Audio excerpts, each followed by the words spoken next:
अब आइए practice set 10 पे 51 से 100 तक क्वेश्चन करेंगे। प्रैक्टिस 51 से 100 तक का क्वेश्चन इसमें होना है। तो अब देखिए क्वेश्चन नंबर 51 पे आते हैं हम लोग। 51 नंबर क्वेश्चन कह रहा है इनमें से किस स्रोत का प्रस्तावना पर प्रभाव पड़ा। देखिए किस स्रोत का प्रस्तावना पर प्रभाव पड़ा ये समझना है। तो प्रस्तावना पर प्रभाव किस स्रोत का पड़ा था? गवर्नमेंट ऑफ इंडिया 1935, आयरिश संविधान, यूएस संविधान, उपयुक्त में से सभी। तो प्रस्तावना पर आपको बताइए किसका प्रभाव पड़ा था, बताइए। 51 नंबर क्वेश्चन प्रस्तावना पर प्रभाव किसका पड़ा था? तो प्रस्तावना प्रभाव पड़ा था गवर्नमेंट ऑफ इंडिया एक्ट 1935 का भी पड़ा था, आयरिश संविधान का पड़ा था, इंग्लिश संविधान का पड़ा था, उपयुक्त में से सभी, क्योंकि हर जगह से ये लिया गया था। ठीक है, हर जगह से क्या किया गया था? लिया गया था, है ना। आइए 52 नंबर देखते हैं निम्नलिखित कौन सा राज्य के नीति निर्देशक सिद्धांत नहीं है? तो समान कार्य के लिए समान वेतन, ठीक। बोलने की स्वतंत्रता, ये तो आर्टिकल 19 है बेटा, आर्टिकल 19 है। ये तो नहीं हो सकता ना। समान कार्य, कुटीर उद्योग को बढ़ावा देने, ये भी सही है। पर्यावरण सुरक्षा, ये भी सही है। लेकिन बोलने की स्वतंत्रता आपका क्या है? ये जो है राज्य की नीति निर्देशक नहीं सूत्रों के मूल मूल मूल मूल अधिकार है। क्या है? ये आपके मूल अधिकार है। किसमें बेटा? मूल अधिकार 51 का ये किसमें है? 51 का ए में है। या फिर आपका भाग कौन सा है? भाग 4 का अनुच्छेद, ये आपका अनुच्छेद 51 का ए है। अनुच्छेद क्या है? 51 का ए है। और आपका भाग क्या है? भाग 4 का ए है। भाग क्या है बेटा? 4 का ए है। इसको आपको याद रखना है, अनुच्छेद 51 का ए और भाग 4 का ए है। ठीक है। अब आइए आप 52 के बाद 53 नंबर क्वेश्चन देखते हैं। 53 नंबर क्वेश्चन क्या कह रहा है, इसको आपको समझना बहुत जरूरी है। 53 नंबर देखिए, बहुत ही अच्छा और क्लासिकल सवाल है। ठीक है। 73वें संविधान संशोधन अधिनियम के तहत निम्नलिखित प्रावधानों पर विचार करें। महिलाओं के लिए सीटों का आरक्षण, महिलाओं के लिए सीटों का आरक्षण, राज्य चुनाव आयोग, ठीक है। जिला योजना समिति, नहीं, जिला योजना समिति इसमें कोई नहीं है, पंचायत के लिए था। 73वां संविधान संशोधन बेटा पंचायत के लिए है। 74वां जो है नगर पालिका के लिए है। तो ठीक है, तो उसमें तो जिला आ सकता था, लेकिन आप यहाँ पे 73वीं बात करें तो उससे जिला का कोई संबंध नहीं है। पंचायतों के लिए वित्त आयोग, ये भी सही है। पंचायतों के लिए वित्त आयोग की बात भी सही है। तो पंचायतों के लिए वित्त आयोग हो जाएगा। तो इनमें से 1, 2 और 4 आ जाएगा। देखिए 1, 2, 4 है ऑप्शन में। फर्स्ट ऑप्शन में जाएगा 1, 2 एंड 4। ठीक है। अब देखिए 54 नंबर सवाल, लोकसभा के संबंध में निम्नलिखित कथनों पर विचार करें। लोकसभा के संबंध में निम्नलिखित कथनों पर विचार करें। लोकसभा की अधिकतम संख्या संविधान द्वारा ही तय की गई है। नहीं बेटा, तय नहीं की गई है, बदलती रहती है। तय नहीं की गई है। देखिए संविधान द्वारा तय नहीं है, ये परिसीमन के बाद बदलती रहती है। परिसीमन के बाद बदलती रहती है। ठीक है, परिसीमन के बाद बदलती रहती है। राष्ट्रपति लोकसभा को उसके समान कार्यकाल की समाप्ति से पहले भी भंग कर सकता है, बिल्कुल भंग कर सकता है, इसमें कोई दिक्कत नहीं है। राष्ट्रीय आपातकाल के दौरान लोकसभा का सामान्य कार्यकाल बढ़ाया जा सकता है, बिल्कुल बढ़ाया जा सकता है। तो 2 और 3 सही हो जाएगा। ऑप्शन 2 और 3 है ही नहीं, नहीं है। ऑप्शन बी, ऑप्शन बी 2 और 3 ऑप्शन बी में है। ऑप्शन 2 और 3। ठीक है। अब देखते हैं अगला क्वेश्चन। अगला क्वेश्चन है आपका 54 के बाद अगला क्वेश्चन है 55 नंबर क्वेश्चन देखते हैं। 55 पे आ जाइए। 55 देख लेते हैं। 55 क्या कह रहा है? भारत के उपराष्ट्रपति के संबंध में निम्नलिखित कथनों पर विचार करें। वह राज्यसभा के प्रदेश सभापति होते हैं। वह राज्यसभा के प्रदेश सभापति होते हैं, बिल्कुल सही बात है। वह संसद संयुक्त बैठक अध्यक्षता करते हैं, नहीं, वो संसद संयुक्त बैठक की अध्यक्षता नहीं करते हैं, वो लोकसभा का अध्यक्ष करता है। वह राज्यसभा में केवल टाई होने की स्थिति में ही वोट दे सकते हैं, बिल्कुल सही बात है। तो 1 और 3 सही हो जाएगा। 1 और 3 है, बिल्कुल सही है। 1 और 3 स्वतंत्र भारत, स्वतंत्र भारत की हाँ आइए, स्वतंत्र भारत कहाँ है? 55 नंबर हो गया। 56 स्वतंत्र भारत की पहली कैबिनेट के संदर्भ में निम्नलिखित कथन विचार। जवाहरलाल नेहरू प्रधानमंत्री थे, बिल्कुल। उनके पास विदेशी मामलों का पोर्टफोलियो भी था, बिल्कुल सही बात है। Doctor B R Ambedkar Bharat के पहले कानून मंत्री थे, ये भी सही बात है। डॉक्टर बी आर अम्बेडकर का जन्म 14 अप्रैल को हुआ था। कब हुआ था बेटा? 14 अप्रैल को, याद रखना है आपको। ठीक है। और सरदार वल्लभ भाई पटेल भारत के पहले रक्षा मंत्री थे, नहीं भैया। पटेल साहब जो है क्या थे? ये रक्षा मंत्री नहीं थे, बल्कि क्या थे? गृह मंत्री थे। और भारत के पहले उप प्रधानमंत्री थे। भारत के पहले गृह मंत्री और उप प्रधानमंत्री कौन थे? उप प्रधानमंत्री। भारत के पहले गृह मंत्री और उप प्रधानमंत्री थे। इनका जन्म कहाँ हुआ था? गुजरात के काठियावाड़ में। 31 अक्टूबर कब? 31 अक्टूबर 1875 को गुजरात के काठियावाड़ में हुआ था। इसीलिए इन्हीं के नाम पे स्टेच्यू ऑफ यूनिटी बनाए। आपको ये लिखना है कि दुनिया की जो सबसे ऊंची मूर्ति है, जो दुनिया की सबसे ऊंची मूर्ति है, सरदार वल्लभ भाई पटेल की है। वो दुनिया की जो सबसे ऊंची मूर्ति है वो कितने मीटर की है, इसको आपको क्वेश्चन में कमेंट में आंसर देना है। राजेंद्र प्रसाद पहले खाद्य कृषि मंत्री थे, बिल्कुल सही बात है। तो इसमें गलत कौन सा है? 3 नंबर गलत है कि सरदार वल्लभ भाई पटेल भारत के पहले गृह मंत्री एवं उप प्रधानमंत्री थे। ठीक है। आगे देखिए क्वेश्चन नंबर 56 का होता है क्वेश्चन नंबर 57 पे आ जाइए। 57 क्वेश्चन नंबर देख लेते हैं। 57 क्या कह रहा है? देखिए 57 क्वेश्चन क्या कह रहा है कि मौलिक कर्तव्यों के बारे में उनके कथनों पर विचार करें। मौलिक कर्तव्यों को 42वें संवैधानिक संशोधन अधिनियम 1976 द्वारा संविधान में जोड़ा गया था। सही बात है, मौलिक कर्तव्य को जोड़ा गया था, ये यूएसए के संविधान से प्रेरित है। यूएसए के संविधान से प्रेरित है। शुरू में संविधान 10 मौलिक कर्तव्य थे, ये बात सही कि शुरू में संविधान में 10 मौलिक कर्तव्य थे। ठीक है, ये दोनों सही हो गए। शुरू में संविधान 10 मौलिक कर्तव्य थे और 11वां मौलिक कर्तव्य जो है 86वां संविधान संशोधन। अभी 11 मौलिक कर्तव्य है, 11वां मौलिक कर्तव्य 46वां संविधान संशोधन, 86वां संविधान संशोधन 2002 द्वारा जोड़ा गया था ना। अब देखिए कौन सा 57 में, तो ये 86 संशोधन 2011वां जोड़ा गया था ना।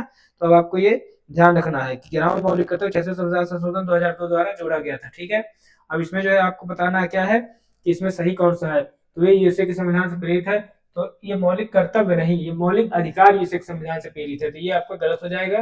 जो मौलिक अधिकार है वो यूएसए के संविधान से प्रेरित है, और जो मौलिक कर्तव्य है ये रूस के संविधान से प्रेरित है। यूएसए यहाँ पे गलत है, यहाँ पे रूस होना चाहिए था, इसलिए दूसरा गलत हो जाएगा। रूस तो आंसर हो जाएगा, एक और तीन सही है। ठीक है, एक और तीन सही है। मांग नियम के अनुसार जब कीमत बढ़ती है तब मांग बढ़ जाती है, जब आय बढ़ती है तब मांग घट जाती है, जब आय और कीमत बढ़ जाती है तब मांग बढ़ जाती है, जब कीमत गिरती है तब मांग बढ़ जाती है। ठीक है, अब बताइए इसका आंसर क्या होगा। ये आपको नहीं, ये 65 पे आ गए, रुक जाइए, ये आप रुक जाइए, क्वेश्चन रोक दीजिए। 56 57 के बाद आप आइए किस पे, 58 नंबर क्वेश्चन देखिए। 58 नंबर क्वेश्चन देखिए, ये 58 नंबर क्वेश्चन। 58 नंबर क्वेश्चन क्या कह रहा है, 58 नंबर क्वेश्चन देखिए। सीएजी के संबंध में लिखित कथन विचार करें। वह 6 साल की अवधि के लिए या 65 वर्ष की आयु तक जो भी पहले हो पद पर रहता है। सीएजी वह 6 साल की अवधि के लिए या 65 वर्ष की आयु तक जो भी पहले हो पद पर रहता है। ठीक है, सही बात है, रहता है। उसका वेतन और सेवा सत्य भारत की संचयी नीति पर भारित होता है, बिल्कुल सही बात है। उसे प्रधानमंत्री की सिफारिश पर राष्ट्रपति द्वारा हटाया जा सकता है, नहीं, इसको राष्ट्रपति ही बनाता है और राष्ट्रपति ही हटा सकता है, महाभियोग के द्वारा ही हट जाता है। ठीक है, इसको प्रधानमंत्री से कोई लेना देना नहीं है, तो एक और दो सही हो जाएगा इसका आंसर। ठीक है, अब ये बताइए कि जो है सीएजी है वो भारत के संविधान के किस में है। सीएजी बताइए, भारत के संविधान के किस नंबर पे है सीएजी, बताइए बताइए। भारत सीएजी अनुच्छेद किस में है, अनुच्छेद 148 में। अनुच्छेद 148 में सीएजी के बारे में कहा गया है, किसमें, अनुच्छेद 148 में। ठीक है, अगला क्वेश्चन देखिए। 58 निम्नलिखित में कौन सी विशेषताएं ब्रिटिश संविधान से ली गई हैं। ब्रिटिश संविधान से कौन सी विशेषताएं ली गई है। सरकार का संसदीय स्वरूप, बिल्कुल सही बात है। कानून का शासन, बिल्कुल सही बात है। लिखित संविधान ये नहीं लिया गया, अमेरिका से है। कैबिनेट प्रणाली भी वहां से ली गई है, तो 1 2 4 आंसर हो जाएगा। तो 1 2 4 है, ये नहीं है, आपको बी ऑप्शन है 1 2 4। ठीक है, लिखित संविधान यहाँ से नहीं बल्कि ये अमेरिकन है। ठीक है, अगला देखिए क्वेश्चन नंबर 59 के बाद क्वेश्चन नंबर 60 पे आइए। क्वेश्चन नंबर 60 पे आइए, 60 देखते हैं क्या कह रहा है। क्वेश्चन नंबर 60 देखिए कि जैसे आप कोई भी आपातकालीन किस मामले में संयुक्त बैठक बुलाई जा सकती है। यदि राज्यसभा लोकसभा द्वारा पारित विधेयक को अस्वीकार कर देती तो बिल्कुल बुलाई जा सकती है। यदि राज्यसभा लोकसभा द्वारा पारित विधेयक को अस्वीकार कर देती तो संयुक्त बैठक बिल्कुल बुलाई जा सकती है, कोई दिक्कत की बात नहीं है। संयुक्त बैठक अनुच्छेद कितने है, चलिए बताइए। संयुक्त बैठक अनुच्छेद किसमें, तो अनुच्छेद 108 में संयुक्त बैठक है लोकसभा और राज्यसभा में। यदि राज्यसभा 6 महीने के भीतर विधेयक पारित नहीं करती है, यदि राज्यसभा 6 महीने के भीतर विधेयक पारित नहीं करती, यदि किसी विधेयक में संशोधनों पर असहमति हो तो भी बुलाई जा सकती है, तो भी बुलाई जा सकती है। यदि संशोधनों पर असहमति होगी तो भी बुलाई जा सकती है। ठीक है, और यदि राज्यसभा 6 महीने के भीतर अगर वो लटकाए रहती है तो भी संयुक्त बैठक बुलाई जा सकती है। तो इसमें भी बुलाई जा सकती है, इसमें भी और इसमें भी। ठीक है, तीनों, तो 1 2 3 इसका आंसर हो जाएगा। समाजवादी अर्थव्यवस्था में उत्पादन के सभी कारक किसके स्वामित्व नियंत्रण में रहते हैं, श्रमिक संघों के, राज्य के। इसमें बेटा इसका आंसर है राज्य के, क्योंकि जब समाजवादी की बात करेगा, अब समाजवादी की बात करेगा तो समाजवादी में राज्य अवधारणा टॉप पे होती है। समाजवादी अर्थव्यवस्था में, समाजवादी अर्थव्यवस्था में उत्पादन के सभी कारक किसके स्वामित्व नियंत्रण में रहते हैं, तो राज्य के नियंत्रण में। किसके नियंत्रण में, राज्य के नियंत्रण में। ठीक है, 62 नंबर, निम्नलिखित में से भारत में मिश्रित अर्थव्यवस्था का अर्थ है सार्वजनिक तथा निजी क्षेत्रों का सह अस्तित्व, सार्वजनिक तथा निजी क्षेत्रों का सह अस्तित्व, बृहत एवं कुटीर उद्योग का सह अस्तित्व, औद्योगिक निजी क्षेत्रों का सह अस्तित्व, इनमें से कोई नहीं। बताइए भारत में मिश्रित अर्थव्यवस्था क्या है, मिश्रित सार्वजनिक और निजी क्षेत्र दोनों, सार्वजनिक और निजी क्षेत्र दोनों का जब अस्तित्व होता है तब उसको हम क्या कहते हैं, सार्वजनिक निजी क्षेत्रों का जब अस्तित्व होता है तो उसको हम मिश्रित अर्थव्यवस्था कहते हैं। अब आइए 63 नंबर क्वेश्चन पे। 63 नंबर क्वेश्चन क्या कह रहा है देख लीजिए। चलिए आइए 63 कह रहा है किसी अर्थव्यवस्था में पूंजी निर्माण किस पर निर्भर करता है, कुल उत्पादन पर, कुल बचत पर, कुल मांग पर, कुल आय पर। किसी अर्थव्यवस्था पूंजी निर्माण किस पर निर्भर करता है, बताइए पूंजी निर्माण किस पर निर्भर करता है। पूंजी निर्माण किस पे? कुल बचत पर। पूंजी निर्माण का मतलब क्या होता है? आपने पूंजी कमाई है, अगर आपने पूंजी निर्माण की है तो पूंजी आपने अगर निर्माण किया है, मान लीजिए आप ही है पूंजी कमाई है, तो उसको जब आप बचाएंगे तभी तो उसका अर्थव्यवस्था पर कोई रोल होगा। किसी अर्थ पूंजी निर्माण किस पर निर्भर करता है? आप कमाए 50 रुपये, 85 रुपये खर्च कर दिए तो पूंजी निर्माण की ऐसी तैसी कर दी आपने उसकी, है ना? तो पूंजी निर्माण कब होगी? पूंजी निर्माण तब होगी जब आप कुल बचाएंगे, कुछ उसमें से बचा लेंगे। 50 रुपये अगर आप कमाते हैं, अगर आपकी तनख्वाह 50,000 है रुपए, मान लीजिए आप एडीओ प्रखंड शिक्षा पदाधिकारी बनेंगे तो लगभग आपको 65 से 70 हजार जो भी तनख्वाह मिलेगी, 65-70 हजार, तो उसमें से आप बचाएंगे कितना, वही तो आपका निर्माण का होगा, वही तो आपका फ्यूचर डिसाइड करेगा। तो वही तो होता है किसी अर्थात पूंजी निर्माण किस पर निर्भर करेगा? तो कुल बचत पर निर्भर करेगा। किस पे करेगा? कुल बचत पर। किस पे निर्भर करेगा? कुल बचत पर। ठीक है। इस समय भारत में निम्न में से कौन विनिमय दर अपनाई जा रही है? इसमें भारत में कौन सी प्रबंधित फ्लोटिंग विनिमय दर कौन सी अपनाई जा रही है बेटा? प्रबंधित फ्लोटिंग विनिमय दर। इस समय भारत में कौन सा विनिमय दर अपनाई जा रही है? तो प्रबंधित फ्लोटिंग विनिमय दर, ये वाली प्रबंधित फ्लोटिंग विनिमय दर। इसमें आंसर कुल बचत हो जाएगा। ठीक है। अब आइए 65 नंबर पे। इस समय भारत में कौन सी विनिमय दर अपनाई जा रही है? क्वेश्चन पूछा हुआ कौन सी विनिमय दर अपनाई जा रही है? तो प्रबंधित फ्लोटिंग विनिमय दर। कौन सा बेटा? फ्लोटिंग विनिमय दर। ठीक है। 64 के बाद आइए 65 पे। मांग नियम के अनुसार जब कीमत बढ़ती है तब मांग बढ़ जाती है। मांग नियम के अनुसार क्या है? जब कीमत बढ़ती है तब मांग बढ़ जाती है, जब आय बढ़ती है तब मांग घट जाती है, जब आय और कीमत बढ़ जाती है तब मांग बढ़ जाती है, जब कीमत गिरती है तब मांग बढ़ जाती है, जब कीमत बढ़ती है तब मांग बढ़ जाती है, जब आय बढ़ती है तब मांग घट जाती है, जब आय और कीमत बढ़ जाती है तब मांग बढ़ जाती है, जब कीमत गिरती है तब मांग बढ़ जाती है। जब किसी वस्तु का कीमत गिरता है, मांग नियम के अनुसार क्या है कि जब किसी वस्तु की कीमत गिरती है तब मांग बढ़ जाती है। जब आप अनार लेने जाते हैं मार्केट में, तो अगर अनार 200 रुपए किलो है तो आप नहीं ले पाते हैं, लेकिन जब अनार 25 रुपए किलो होता है तो आप 5 किलो लेके चले जाते हैं। वही कह रहा है कि जब कीमत गिरती है तब मांग बढ़ जाती है। और जब मांग नियम क्या है? जब आपको अनार 200 रुपए किलो था तब आप नहीं ले पाए, है ना? जब आप 25 रुपए किलो दिया तो आप 5 केजी लेके चले जाए, वही है मांग नियम। क्या है वो बेटा? मांग नियम है। ठीक है ना? चलिए अब आते हैं आर्थिक सर्वेक्षण 2024-25 के अनुसार सितंबर 2024 तक भारत का विदेशी ऋण कितना है? तो ये 711.8 बिलियन अमेरिकी डॉलर। बहुत ज्यादा ही ऋण है। भारत सर्वेक्षण 2024 सितंबर 2024 तक भारत का विदेशी ऋण कितना है? तो 711.8 बिलियन डॉलर। तो ये जो है बहुत ही ज्यादा हो गया है। और पता नहीं, जो दो लोग आए हुए हैं उधर साइड से, गुजरात साइड से दिल्ली तरफ, तो पता नहीं कितना तक बढ़ा देंगे, कोई भरोसा नहीं है। और हमको लगता है कि ज्यादा दिन हिंदुस्तान का बचा नहीं है। जो हालात बना रखे हैं लोग, बताइए 711.8 बिलियन अमेरिकी डॉलर। खुद ही अमेरिका एक दिन ले लेगा, जो ये हालात बनाए दे रहा है ना। अमेरिका पूरी दुनिया पे देख रहे हैं, वियतनाम से लेकर कहाँ कहाँ कब्जा, ग्रीनलैंड तक कब्जा किया हुआ है। तो अभी जो दो भगवान आए हुए हैं, दो, सॉरी हम उसके लिए माफी चाहते हैं, दो भगवान है हमारे। 33,000 जो कोटि के देवती देव 33,000 करोड़ जो देवी देवता है, तो उसमें दो लोग और भी हैं, 33,001 और 33,002। ठीक है। उधर साइड से आए, दिल्ली में रहते हैं। 67 बजट 2025-26 में किसका क्रेडिट कार्ड की सीमा को 3 लाख से बढ़ाकर कितना किए जाने की घोषणा की गई है? तो बजट 2025 में किसान क्रेडिट कार्ड अब 5 लाख हो गया बेटा। कितना हो गया है? 5 लाख। की क्वेश्चन आ चुका है बेटा किसी एग्जाम में, अभी हाल में आया हुआ है करंट में। किसान क्रेडिट कार्ड की सीमा 3 लाख से बढ़ाकर 5 लाख कर दिया गया है। ठीक है। 67 के बाद आप आइए 68 पे। किस पे आएंगे? 68 पे। 68 नंबर क्वेश्चन देख लीजिए। 68 नंबर क्वेश्चन देख लीजिए। कह रहे नैनो उर्वरक सब्सिडी योजना किस मंत्रालय द्वारा जारी किया गया है? अब बताइए आपकी नैनो उर्वरक सब्सिडी योजना कौन जारी करेगा? तो ये सहकारिता मंत्रालय। भारत के पहले सहकारिता मंत्री कौन है? भारत के पहले सहकारिता मंत्री कौन है? इसका आंसर दीजिए। भारत के पहले सहकारिता मंत्री कौन है? तो ये अमित शाह जी, श्री अमित शाह जी। और भारत में सबसे अधिक अधिक समय तक गृह मंत्री का रिकॉर्ड भी अब इन्हीं के नाम है। अब गृह मंत्री अमित शाह के नाम है। ठीक है। बिहार की देशांतरी सीमा किसके बीच स्थित है? बिहार की जो देशांतरी सीमा है, बिहार की जो देशांतरी सीमा है वो 83 डिग्री 19 मिनट से 88 डिग्री से 17 मिनट पूर्व है। 83 डिग्री 19 मिनट पूर्व से 88 डिग्री 17 मिनट पूर्व तक है। बताइए 70 अजात शत्रु मगध के किस राजवंश से संबंधित था? तो अजात शत्रु जो था वो मगध के आर्यक वंश से था। अजात शत्रु किससे था? ये तो आप लोग जानते ही होंगे कि अजात शत्रु हर्यक वंश से था। ठीक है। अजात शत्रु किस वंश से था?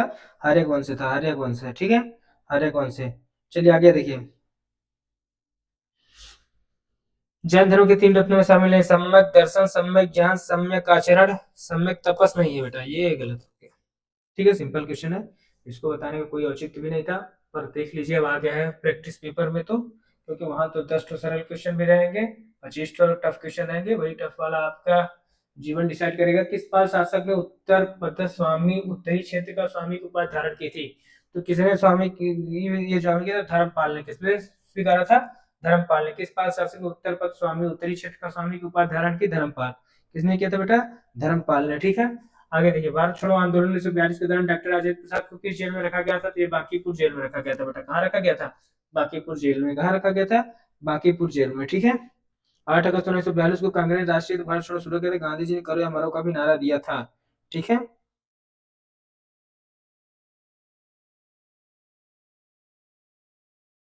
अगला देखिए, लाल बकेया, लखनदेई और मनोहरा किस नदी की सहायक नदियां हैं? ठीक है, किस नदी की सहायक नदियां हैं? लाल बकेया, लखनदेई और मनोहरा किस नदी की सहायक नदियां? तो बागमती की। किसकी है बेटा? बागमती की। किसकी सहायक नदियां हैं? बागमती की सहायक नदियां हैं। आपको ये ध्यान रखना है। ठीक है, आगे देखिए, 74 के बाद 75 नंबर का क्वेश्चन क्या कह रहा है, आइए देख लेते हैं। 75 नंबर का क्वेश्चन, आपको बहुत ध्यान से ये क्वेश्चन देखना है और आपको ही बताना है कि इसका क्या सही औचित्य है। सूची फर्स्ट को सूची सेकंड से मिलाएं और नीचे दिए गए कूट का उपयोग करके सही उत्तर चुने। सूची फर्स्ट, सूची सेकंड। मौर्यकालीन अधिकारी, देखिए सीता अध्यक्ष का मतलब क्या होता है? कृषि अधीक्षक। सीता अध्यक्ष का मतलब कृषि अधीक्षक। सेनापति का मतलब बेटा सीधी सी बात है, सेना प्रमुख। समाहर्ता का मतलब मुख्य राजस्व संग्राहक। जो समाहर्ता क्या होता है? जो सब कुछ हरण करता है। मुख्य राजस्व संग्राहक जो होता है समाहर्ता होता है। तो ए का तीसरा, बी का पहला, सी का दूसरा। ठीक है, आगे देखिए, बिहार में प्रवाहित होने वाली नदियों के संबंध में विचार करते हुए कूट की सहायता से सही उत्तर चुने। कमला नदी कोसी नदी के पूर्व में प्रवाहित होती है? पूर्व में नहीं होती भैया, ये तो गलत हो गया। कमला नदी, सोन नदी फल्गु नदी के पश्चिम प्रवाहित होती है। मेची नदी कोसी नदी की सहायक नदी है। निरंजन नदी दक्षिण दिशा में गंगा में मिलती है। ठीक है, तो देखिए, कमला नदी कोसी नदी पूर्व में न प्रवाहित होकर कहाँ प्रवाहित होती है? पश्चिम में। इसको लिख लीजिए पश्चिम में। तो ये तो गलत हो गया। सोन नदी फल्गु नदी के पश्चिम प्रवाहित होती है, सही बात है। सोन नदी फल्गु नदी के पश्चिम प्रवाहित होती है। मेची नदी कोसी नदी की सहायक नदी है? नहीं, मेची नदी कोसी नदी की सहायक नहीं है। ठीक है, मेची नदी जो है कोसी की सहायक नदी नहीं है। मेची नदी किसकी सहायक नदी है, ये आपको कमेंट में लिखना है। निरंजना नदी दक्षिण दिशा से गंगा नदी में मिलती है। बिल्कुल सही बात है, निरंजना नदी दक्षिण दिशा से गंगा नदी मिलती है। क्योंकि गंगा नदी किधर से जा रही है बाबू? गंगा नदी इधर से जा रही है, दक्षिण दिशा में, उत्तर की ओर ना। दक्षिण दिशा से तो उत्तर बिहार किधर है? उत्तर दिशा में उत्तर प्रदेश से होते हुए जाती है, तो जाएंगी कहाँ? दक्षिण दिशा से। निरंजना नदी बिहार में है, तो निरंजना नदी दक्षिण दिशा से गंगा नदी में मिलती है। ठीक है, दक्षिण दिशा से गंगा नदी में मिल जाती है। ठीक है, अब देखिए, मेची नदी गोदावरी की सहायक नदी है। मेची नदी किसकी है? गोदावरी की। लिख लीजिए बेटा, मेची जो नदी है गोदावरी की सहायक नदी है। इसको नोट कर लीजिए, बहुत बार आया हुआ है।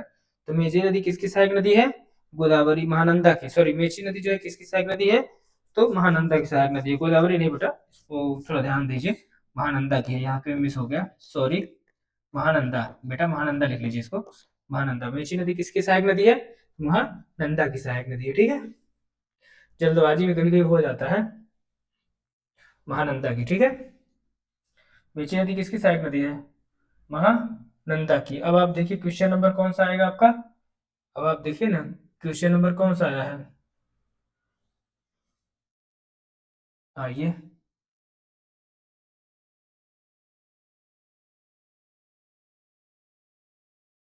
क्वेश्चन नंबर कौन सा है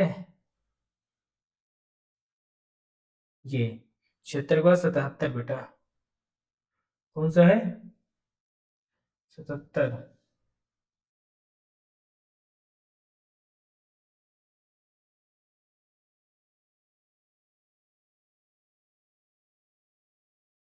77 देखिए, बिहार राज्य की चौहद्दी के संबंध में निम्नलिखित कथनों पर विचार करते हुए कूट की सहायता से सही उत्तर चुनें। नेपाल से बिहार के 8 जिले सीमा साझा करते हैं।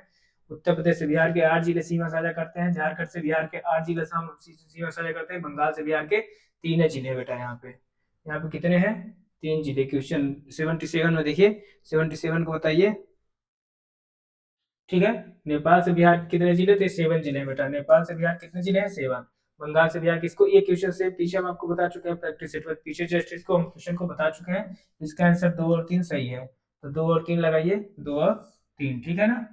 उत्तर प्रदेश से बिहार के 8 जिले सीमा साझा करते हैं। झारखंड से बिहार के 8 जिले सीमा साझा करते हैं, दोनों आंसर सही है। और बंगाल से बिहार के 3 जिले सीमा साझा करते हैं और नेपाल से बिहार के 7 जिले सीमा साझा करते हैं। ठीक है ना, इसको ध्यान रखते हैं। अगला क्वेश्चन देखिए, गंगा के मैदानी बाढ़ क्षेत्र में नदी के बीच में रेत के जमाव से बनने वाले विशेष आकृति क्षेत्र को क्या कहते हैं? उसको हम दियारा प्रदेश कहते हैं बेटा। क्या कहते हैं? दियारा प्रदेश कहते हैं। बी ऑप्शन दियारा। गंगा के मैदानी बाढ़ क्षेत्र नदी के बीच में जो रेत का जमाव हो जाता है, जो मैदानी भाग है, आप देख रहे हैं गंगा नदी, कभी आप गंगा नदी किनारे जाइए तो आप देखेंगे कि इधर साइड पानी बह रहा है, उधर साइड ऊपर साइड से टापू बन जाता है, ठीक है, जो सफेद सफेद आपको दिखेगा, ठीक है, उसी को हम दियारा कहते हैं। जो सफेद सफेद पूरा नहीं बन जाता है उसी को हम दियारा कहते हैं बेटा, ठीक है। विशेष आकृति क्षेत्र को हम दियारा बोलते हैं, ठीक है। पटना उच्च न्यायालय की स्थापना कब हुई थी? 3 फरवरी 1916 को हुई थी बेटा। पटना उच्च न्यायालय की स्थापना कब हुई थी? तो आपको बताना है पटना उच्च न्यायालय की स्थापना कब हुई थी। पटना उच्च न्यायालय की स्थापना कब हुई थी बताना है आपको? 3 फरवरी 1916 को। 3 फरवरी 1916 को हुई थी। अधिवक्ता के संबंध में क्या से भारतीय संविधान के अनुच्छेद 155 महाधिवक्ता का प्रावधान है। बिल्कुल सही बात है। 80 नंबर क्वेश्चन देखिए, 80 नंबर क्वेश्चन देख लेते हैं। ये 80 नंबर क्या कह रहा है? महाधिवक्ता। चलिए आप महाधिवक्ता के बारे में बताइए, हमको जानकारी दीजिए। महाधिवक्ता के संबंध में क्या से भारतीय संविधान अनुच्छेद 165 महाधिवक्ता का प्रावधान है। बिल्कुल सही। महाधिवक्ता केंद्र सरकार का सर्वोच्च विधिक नहीं बेटा, ये राज्य सरकार का होता है। महाधिवक्ता किसका होता है? राज्य सरकार का। तो यहाँ केंद्र सरकार गलत हो जाएगा। महाधिवक्ता की नियुक्ति राष्ट्रपति द्वारा नहीं बेटा, राज्यपाल द्वारा। इसके द्वारा? राज्यपाल द्वारा, ठीक है। महाधिवक्ता संसद के दोनों सदनों में भाग ले सकता है। बिल्कुल ले सकता है। महाधिवक्ता संसद के नहीं ले सकता बेटा, सॉरी ये गलत हो जाएगा, संसद के नहीं, विधानसभा विधान परिषद के, विधानसभा और विधान परिषद के, यहाँ पे भी ध्यान रखना है आपको। तो कौन सा सही हुआ? पहला सही हुआ, केवल फर्स्ट ही सही है, बाकी 2 भी गलत है, 3 भी गलत है, 4 भी गलत है, केवल फर्स्ट सही हुआ बेटा, ठीक है। यहाँ पे ध्यान रखना है अच्छे से, ठीक है। इसका कौन सा हो जाएगा? 80 में कौन सा जाएगा? केवल एक, ठीक है। आइए 81 नंबर का क्वेश्चन देखते हैं। 81 नंबर क्वेश्चन क्या कह रहा है? 81 नंबर का क्वेश्चन जो है आपका बोल कह रहा है, आइए देख लेते हैं। चलिए बताइए, वित्त वर्ष 2025-26 में भारत की खुदरा मुद्रास्फीति घटकर कितने प्रतिशत रह गई है? तो वित्त वर्ष 2025-26 में, वित्त वर्ष 2025-26 की बात कर रहा है बेटा, 25-26 में भारत की खुदरा मुद्रास्फीति घटकर कितने प्रतिशत रह गई? 4.9%। कितने परसेंट रह गई? 4.9%। आर्थिक सर्वेक्षण के अनुसार दिसंबर 2024 में भारत की अक्षय ऊर्जा क्षमता में सालाना आधार पर कितने प्रतिशत की वृद्धि हुई? तो सालाना आधार पर कितने प्रतिशत की वृद्धि हुई है? तो आपको बताना है अक्षय आर्थिक सर्वेक्षण के अनुसार दिसंबर में भारत की अक्षय ऊर्जा क्षमता में ये 209 के करीब में पहुंच चुका है। अक्षय ऊर्जा क्षमता सालाना आधार पर कितने प्रतिशत की वृद्धि हुई? तो ये हुई 15.8% की। कितने परसेंट की वृद्धि हुई है? 15। आर्थिक सर्वेक्षण के अनुसार दिसंबर 2024 तक भारत की अक्षय ऊर्जा क्षमता में सालाना आधार पर कितने प्रतिशत की वृद्धि हुई है? 15.8% की वृद्धि हुई है। अब आपको ये बताना है कि अक्षय ऊर्जा क्षमता जो है इतना कितना गीगावाट तक पहुंच चुका है। भारत का अक्षय ऊर्जा क्षमता कितना गीगावाट तक पहुंच चुका है? इसका सही आंसर बताइए।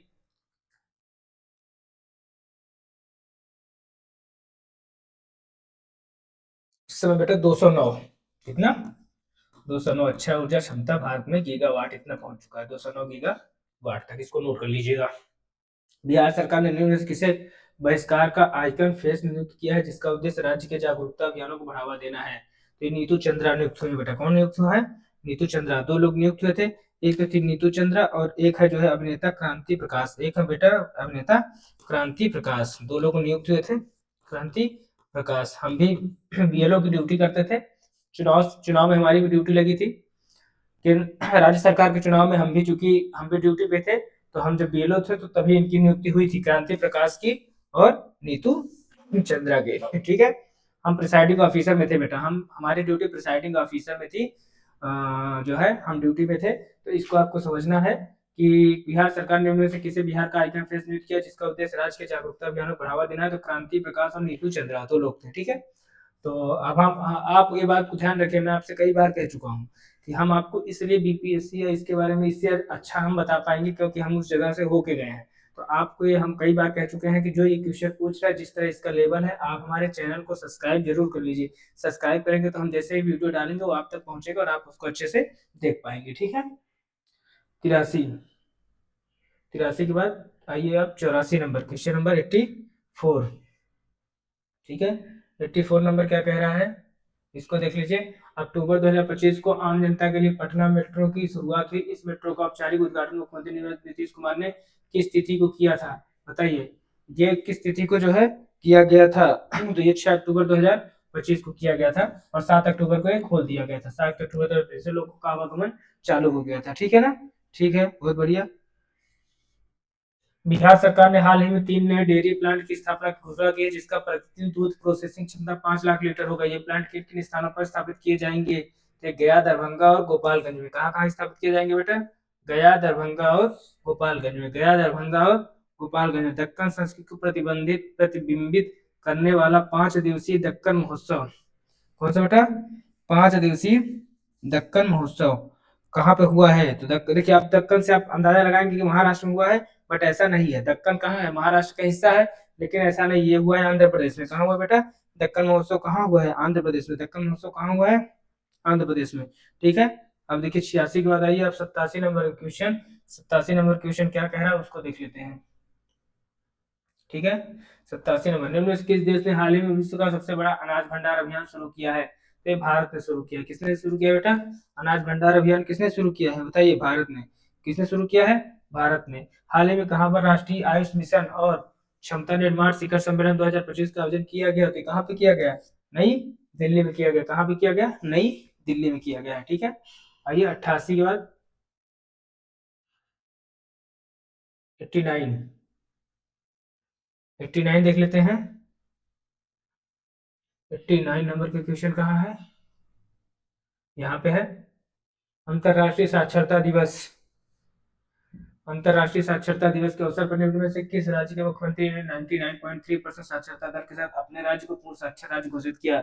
ये किया बेटा हिमाचल प्रदेश ने। 99.3% हिमाचल प्रदेश ने घोषित किया है। अंतरराष्ट्रीय साक्षरता दिवस कब मनाया जाता है बेटा? 8 सितंबर को। 8 8 8 तारीख को मनाया जाता है अंतरराष्ट्रीय साक्षरता दिवस। लिख लीजिए आप लोग इसको, इसको लिख लीजिए। ठीक है। अंतरराष्ट्रीय साक्षरता दिवस के अवसर पर 8 सितंबर को हिमाचल प्रदेश के मुख्यमंत्री कौन है? बताइए, हिमाचल प्रदेश के मुख्यमंत्री कौन है? सुक्खू जी। सुक्खू।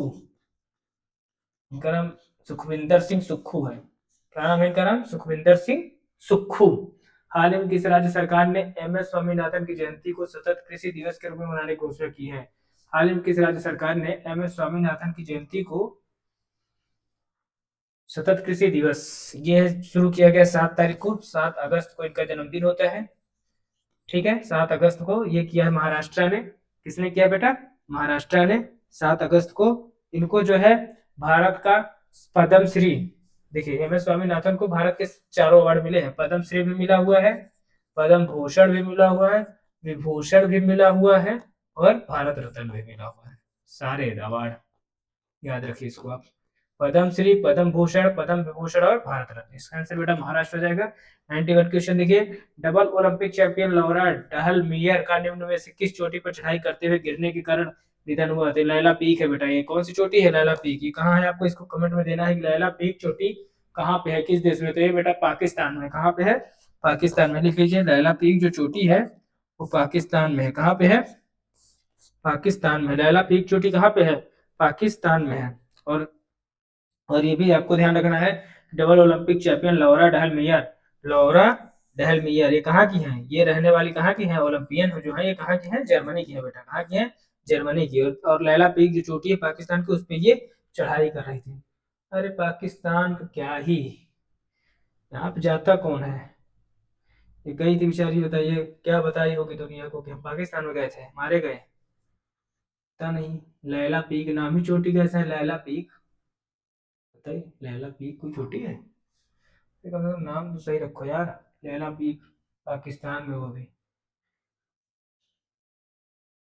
प्रधानमंत्री नरेंद्र मोदी की प्रमुख पहल परीक्षा पर चर्चा। देखिए, परीक्षा पर चर्चा पर कितने लोगों ने रजिस्ट्रेशन गिनीज वर्ल्ड रिकॉर्ड स्थापित किया गया? बताइए, परीक्षा पर चर्चा पे कितने करोड़ लोगों ने दर्ज किया है? बताइए। तो ये जो परीक्षा पर चर्चा पे 3.53 करोड़, और इसमें हम लोग भी दर्ज हुए हैं।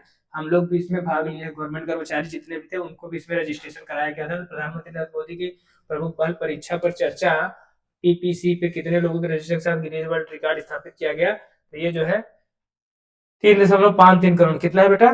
3.53 करोड़ रुपए जो है रजिस्ट्रेशन कर गिनीज वर्ल्ड रिकॉर्ड बनाया गया। ठीक है। 93, हाल ही में डीआरडीओ द्वारा किस हाइपरसोनिक 60 रेंज बैलिस्टिक मिसाइल का अनावरण किया गया? तो बताइए इसका क्या हो जाएगा?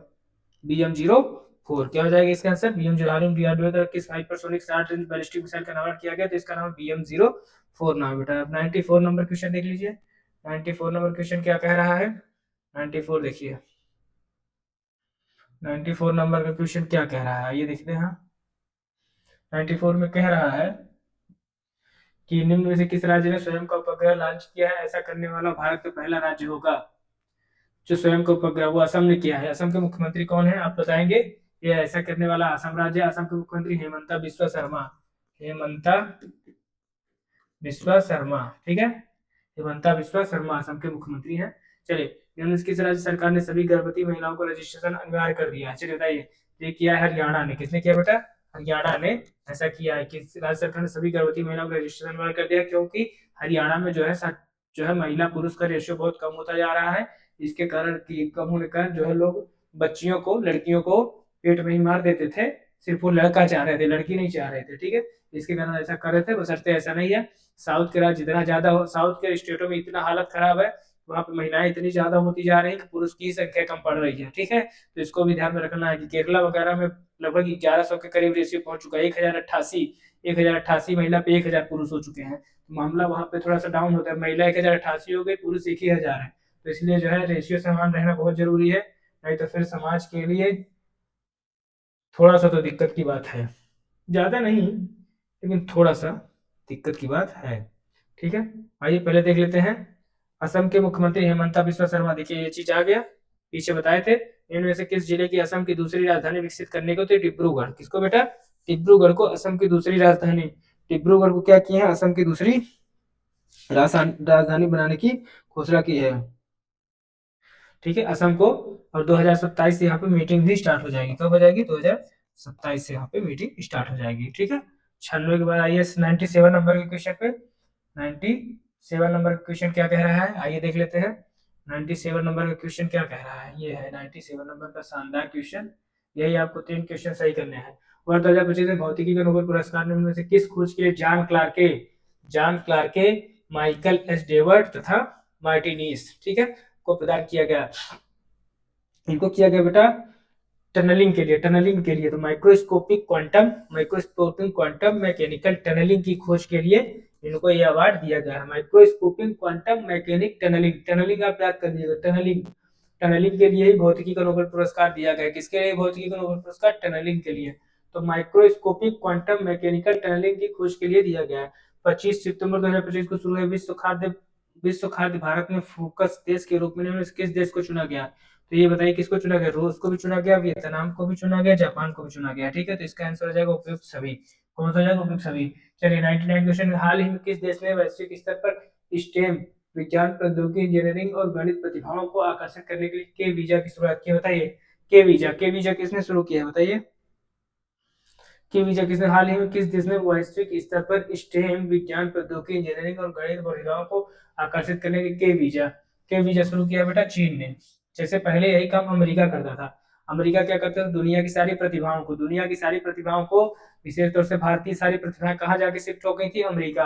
उसी तरीके से अब चाइना कर रहा है। क्या कर रहा है चाइना, चाइना क्या कर रहा है बेटा, चाइना को देखिए अब। चाइना क्या कर रहा है, जो दुनिया की सारी जो है प्रतिभाएं हैं उनको अपने ओर आकर्षित करने के लिए उसने के वीजा शुरू किया है। क्या शुरू किया है, के वीजा। और के वीजा शुरू करने वाला कौन है, चीन है। कौन है बेटा, चीन है। निम्न में से किस पद्म पुरस्कार से सम्मानित प्रसिद्ध कन्नड़ उपन्यासकार डॉक्टर एस एल थेरप्पा का हाल ही में निधन हो गया। तो ये बेटा पद्म भूषण सम्मानित है। ये क्वेश्चन का कोई औचित्य ही नहीं है, ये क्वेश्चन आएगा भी नहीं। खैर लेकिन ठीक है, जो भी आ गया आ गया, ठीक है। अब आपको ये समझना है कि पूरे क्वेश्चन हो गए, ये प्रैक्टिस सेट आपका 10 हो गया। तो अब आपसे हमारा विनम्र निवेदन है कि इसको दूर तक पहुंचाइए अपने व्हाट्सएप स्टेटस पे, और तमाम लोगों तक हमारा ये पहुंचाने की कोशिश करिए, क्योंकि हम आपके लिए मेहनत कर रहे हैं।